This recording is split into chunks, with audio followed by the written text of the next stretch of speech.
English teacher, Part 68. Discrimination. Discrimination is prejudice transmitted into action on the basis of attitude or belief. When students reject fellow students because of skin, color, or language differences, they are practicing discrimination. Discrimination creates two categories of people, the privileged and unprivileged. Factors on which discrimination is often based are skin color, race, national origin, religion, social class, sex, and age. Well, I can share an example with you that of the prejudice. John Doe and Mary Buck are about to meet Harry Britt, who just stepped off the boat from England. John says to Mary, "I'm not looking forward to this. I'm sure he'll be a pushy know-it-all like your cousin who went to Oxford." Mary replies, "I suppose so. What's worse, I expect he'll be a real sissy. He's an artist, of a given group individual differences." Well, he's an artist. Of a given group individual difference. For example, women are not good at mathematics.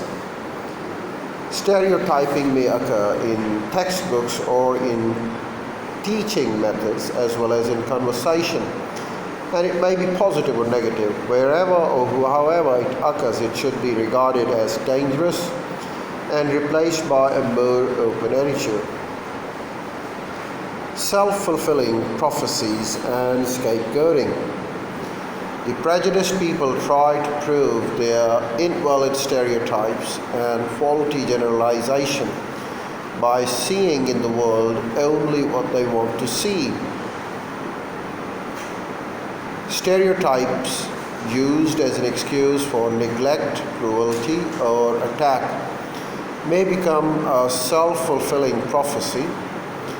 This occurs when a member of a targeted group acts or is a certain way because he or she is expected to act to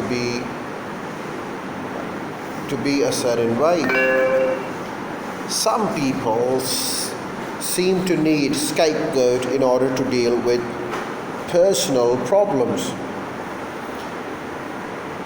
and for their personal problems, mistakes, or inadequacies, they try to find a scapegoat. And the scapegoating is the process of singling out an individual or a group upon whom blame for mistakes or crimes of others is thrust. Hitler, for example, used Jews as scapegoats for Germany's economic problems.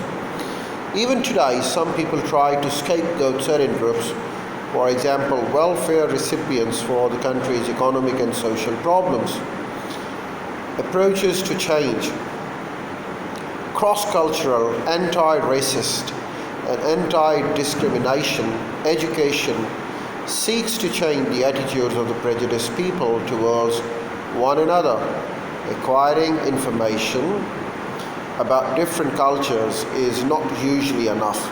However, to increase students' tolerance, indeed those who are prejudiced may simply use new information about different groups as further grounds for dislike.